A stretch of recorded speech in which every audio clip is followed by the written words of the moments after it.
One of the worst things that you can do when you're trying to see some sort of physical transformation in your body is obsessing over a certain body weight that you want to get to. And there are a few reasons for this, but the first one is that your body is a very complicated system that changes weight literally every second, even when you're not eating. For example, I did a half marathon the other week, and by the end of it, 2 hours later, I had lost 9 pounds. That's like 3 to 4 kilos. That's fucking insane. And then you have something called body composition, which is basically the ratio of muscle to fat to bone in your body at any given moment, okay? And it's different for everyone. And so people with a bad body composition who have high levels of fat, not much muscle, they may be at your goal weight, but I bet you don't want to look like them. And secondly, speaking of bones, there are genetic factors. This can be down to your bone structure or just your height, both of which are genetic. So 80 kilos on you, which we're going to pretend is this, even though it's me, and 80 kilos on me now are never going to look the same because we're different people with different skeletons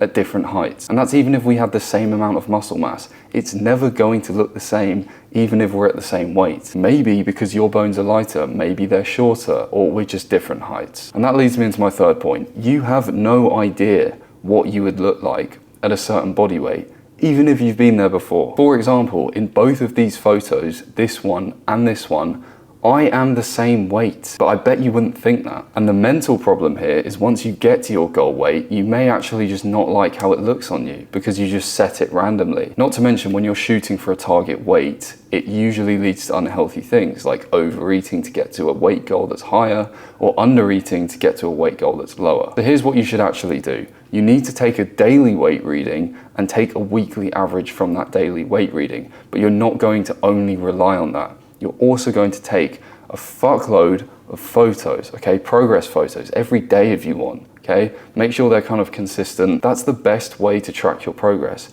because the mirror is best going to show what's happening with your body, not the scale, okay? Even though we take a weekly average, which is the most accurate way to see what your weight is doing, it's only useful when you have photos to back it up. If you end up being 81.3567 kilos and you are happy with how you look, that's fine. It doesn't need to be 85. It doesn't need to be 80. Please detach yourself from your weight and make sure you follow me if you are a slimmer guy who wants to learn how to build muscle, minus all the bullshit.